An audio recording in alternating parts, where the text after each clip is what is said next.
அதாவது ட்ரம்ப்பை சொல்லியிருக்காரு, நான் வந்து காசாவை பிடிக்க போகிறேன், அசாவா குண்டு போட்டு எரிச்சிட்டு இஸ்ரேலை தூண்டி விட்டு எரிச்சிட்டு இப்போது அதில் கொஞ்சம் கொஞ்சம் பில்டிங் இருக்குது. அந்த கொஞ்சம் கொஞ்சம் பில்டிங்லேயும் யாரும் இருக்க முடியாது. அந்த கொஞ்சம் கொஞ்சம் பில்டிங்கையும் இருக்க முடியாதான், அதையும் உடைச்சிட்டு அவர் நல்ல புதுசாக மாளிகை கட்ட போகிறாராம்.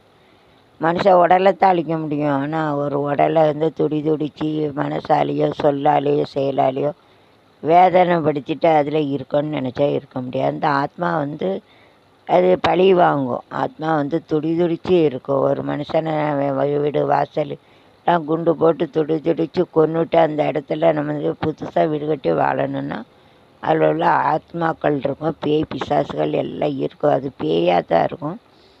அதை வந்து நிம்மதியாக வாழ விட முடியாது. அதை புரிஞ்சிக்கணும். அதான் சொல்லுதேன்.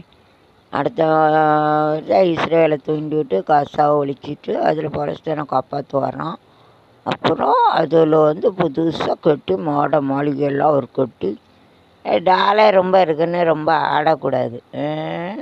டாலர் ரொம்ப இருக்குது அப்படின்னு சொல்லிட்டு ரொம்ப ஆடக்கூடாது. அதுக்கு மேலே அந்த துடிக்கும் ஆத்மா இருக்குது, அது பழி வாங்கும். சும்மாவே எல்லோரும் சொல்லுதாங்க.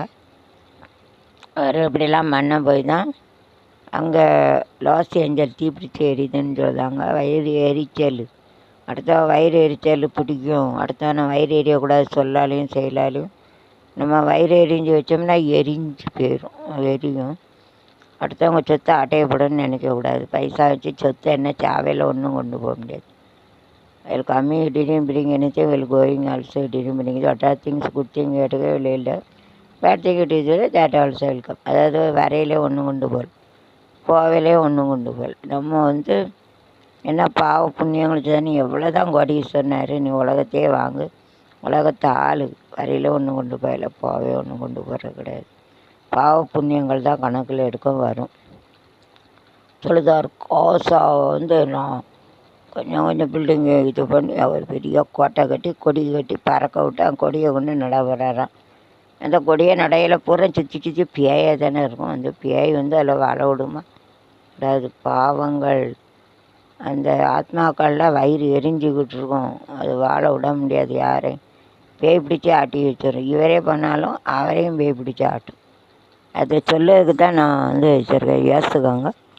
அடுத்தவங்கள வேதனைப்படுத்தி அவங்க சொத்தை ஆட்டையப்படுறவனுக்கெல்லாம் இந்த கதி தான், பராமரித்தவனுக்கு இந்த கதி தான். அடுத்தவன் வயிற்றுச்சல சொல்லால செயலால கஷ்டத்தை கொடுக்காங்க பேசுகிறான், அவனுக்கும் இந்த கதி அப்படின்னு சொல்லிக்கிறேன்.